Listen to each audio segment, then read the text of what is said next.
what it's like to be the godson of the Jewish boss of bosses, how unusual that was.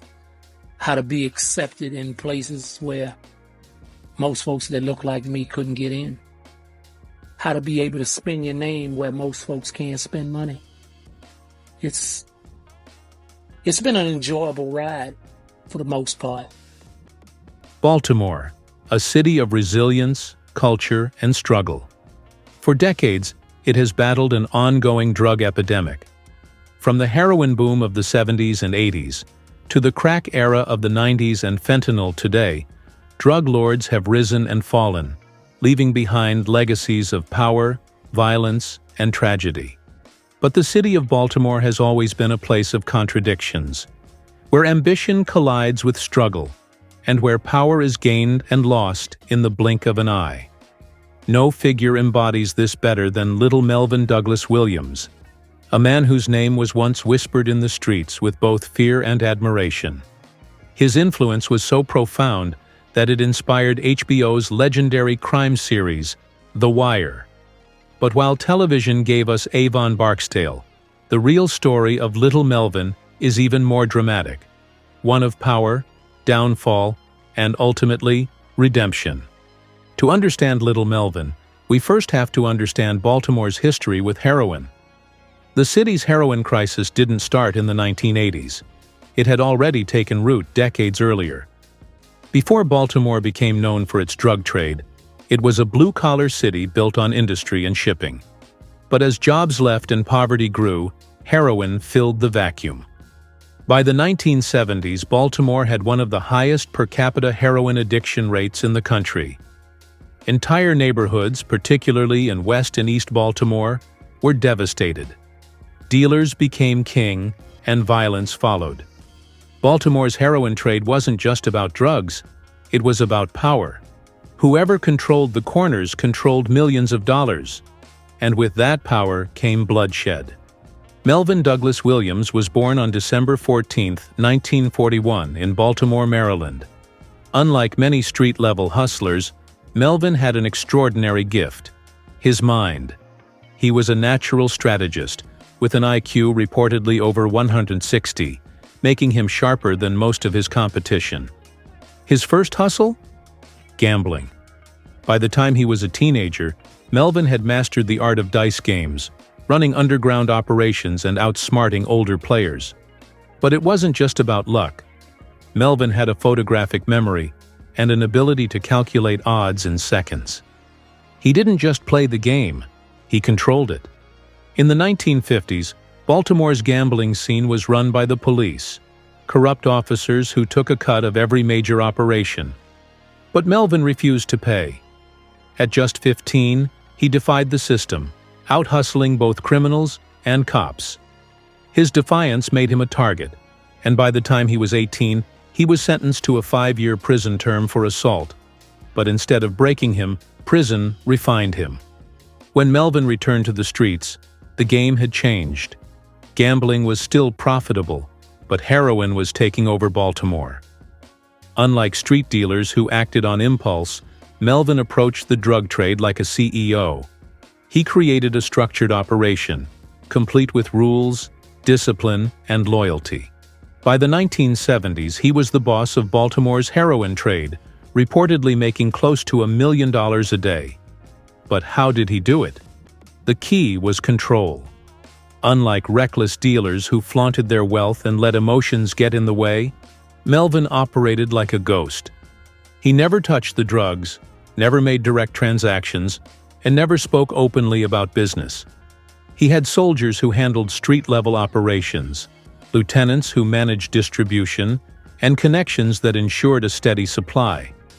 If someone got out of line, Melvin handled it quietly. No messy shootouts, no unnecessary attention. He saw himself as a businessman, not a gangster. Little Melvin eventually started working for Baltimore's Jewish mob boss, Julius the Lord Salisbury. Through Salisbury, little Melvin met Meyer Lansky and members of the Gambino crime family in New York, and saw how the Italians structured their organization through secret codes. Salisbury also introduced Little Melvin to Proposition Joe Johnson. The character Proposition Joe, played by Robert Chew on The Wire, was based on Prop Joe Johnson, the East Side boss always quick to lay out a proposition to resolve a dispute. By the early 1980s, Little Melvin had Baltimore on lockdown. He had assembled a team of young, ruthless savages that were ready to go to war without any hesitation. One enforcer would also stand out and make a name for himself. His name was Nathan Barksdale, better known as Bodie. Nathaniel Barksdale, also known as Booty, is wanted for the March 9th laundry room shooting death of Danny Thornton. Barksdale is 6'1", about 180 pounds, and has a medium build.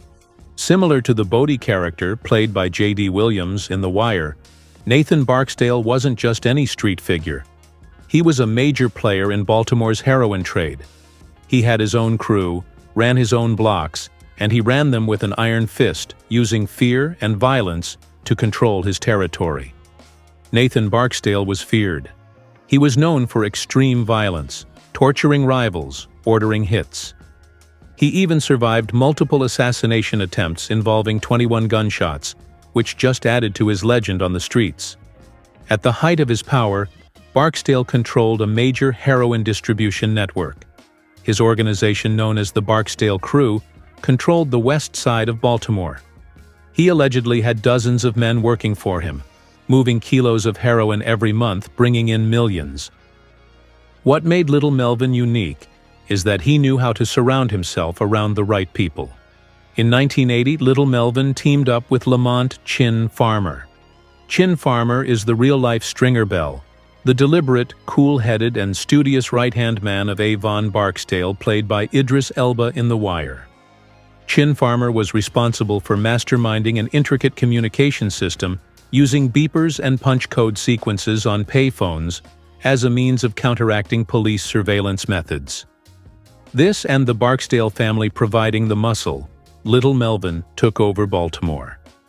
The base of operations for Little Melvin's crew was in the Lexington Terrace housing projects. Little Melvin ended up doing a year in prison in 1979 for a previous drug charge in which he was sentenced to 5 years. After his release in 1980, Melvin kept a low profile and left Chin Farmer in charge of the daily operations. Things went pretty smooth with Farmer in charge, and Melvin was far away from the dope game as possible. The Baltimore PD and the DEA suspected the Melvin Williams drug empire was clearing $1 million in weekly profits from 1982 and 1983. The beginning of the end for Little Melvin and his crew was the 1983 murder of DeSarah Press, the girlfriend of Little Melvin's Lieutenant Louis Cookie Savage. After DeSarah Press caught Cookie Savage with another woman, Press threatened to go to the police and spill the beans on the whole operation. Rumor has it, Little Melvin told Savage to handle his personal problems before they become public. DeSarah Press was later found murdered in her Baltimore apartment, shot multiple times. Once again, Little Melvin slipped away through the cracks, but this time the Baltimore PD was paying attention. Enter Ed Burns, a Baltimore homicide detective with a simple goal: take down the city's biggest drug kingpin. You have kids 9, 10, and 11 involved with packages, whereas before it might have been 12, 13, 14. It's stepping down, it's stepping down. Unlike other cops, Burns wasn't just chasing street dealers, he wanted the mastermind. Burns was methodical. He studied Melvin's moves, tracked his network, and watched as his empire expanded. But the problem? Melvin was too smart. He never used a phone, never handled money directly, and never left a paper trail. Every case against him fell apart in court. For years, Melvin outmaneuvered law enforcement. But Burns refused to give up. He knew the only way to catch Melvin was patience. So, he played the long game, setting up one of the most elaborate investigations in Baltimore's history. Ed Burns would eventually team up with the FBI. They bugged Melvin's payphones.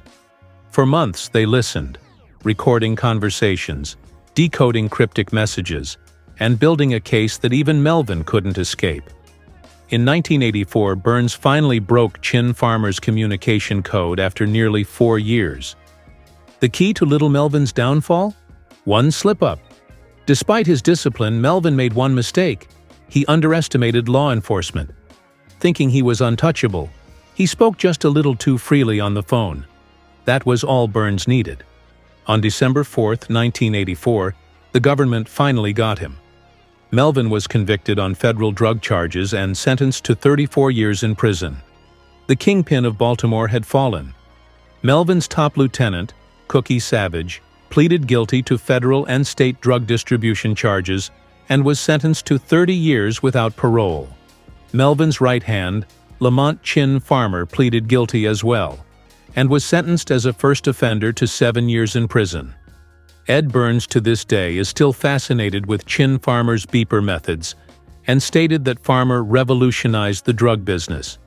On April 23, 1984, a member of Nathan Barksdale's crew went inside Club Chandelier, an after-hours spot in the east side of Baltimore, and shot 2 men, one being a longtime associate of Little Melvin, Proposition Joe Johnson.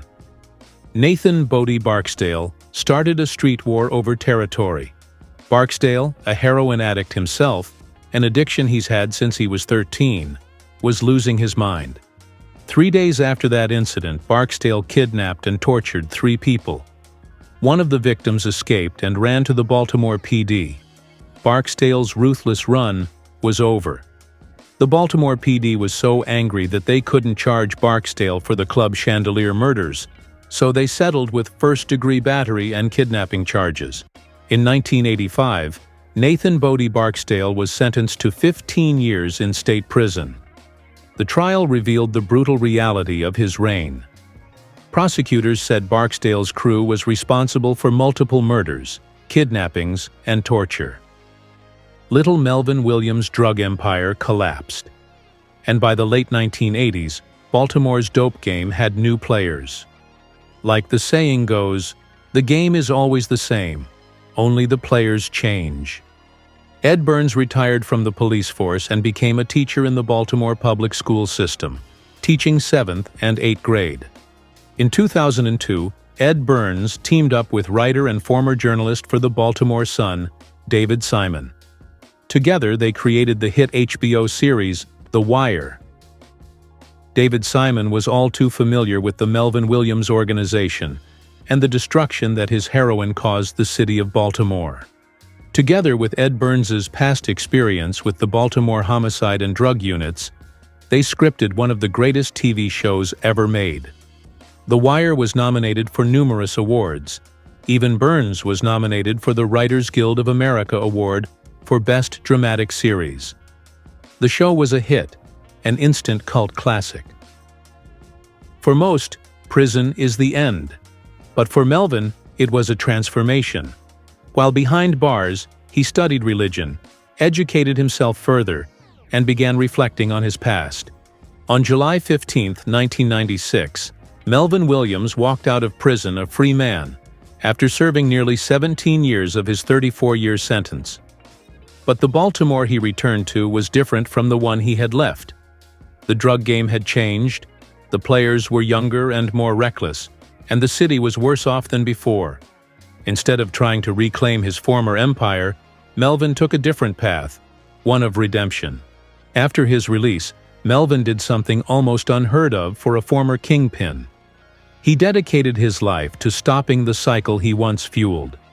He began working with churches, mentoring at-risk youth, and speaking publicly about the dangers of the drug trade. He didn't just talk, he took action. He worked with ex-offenders, spoke to young men who were caught up in the streets, and became a vocal advocate for breaking the cycle of crime and incarceration. His message was clear: don't make the same mistakes I did. One of the most surprising chapters of Melvin's post-prison life came in the early 2000s, when David Simon, the same journalist who had covered his downfall, offered him a role in The Wire. David Simon later explained that casting Melvin wasn't just about authenticity, it was about redemption. Melvin Williams had gone from being the inspiration for Baltimore's biggest crime stories to being part of the effort to change them.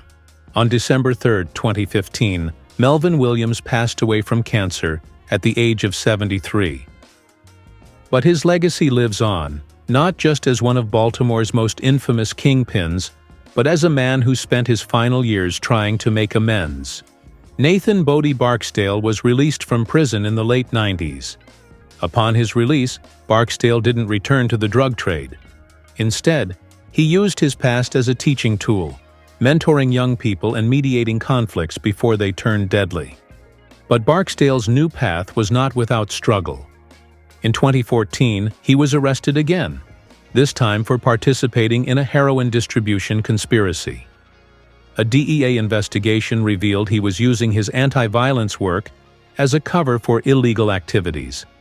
Barksdale pleaded guilty, admitting he had relapsed into heroin use. He was sentenced to nearly 4 years in federal prison. Before his imprisonment, Barksdale stated in interviews that he saw parts of his life and personality in Avon's character. But show creator David Simon set the record straight, saying Avon Barksdale was not directly based on Nathan Barksdale.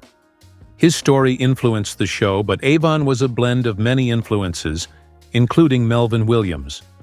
The role of Avon Barksdale was played by Wood Harris. I gotta say, Wood Harris did a great job and he nailed every scene. Respect to you, buddy. While in federal prison, Barksdale's health declined rapidly. On February 13, 2016, he died at the Butner Federal Medical Center in North Carolina.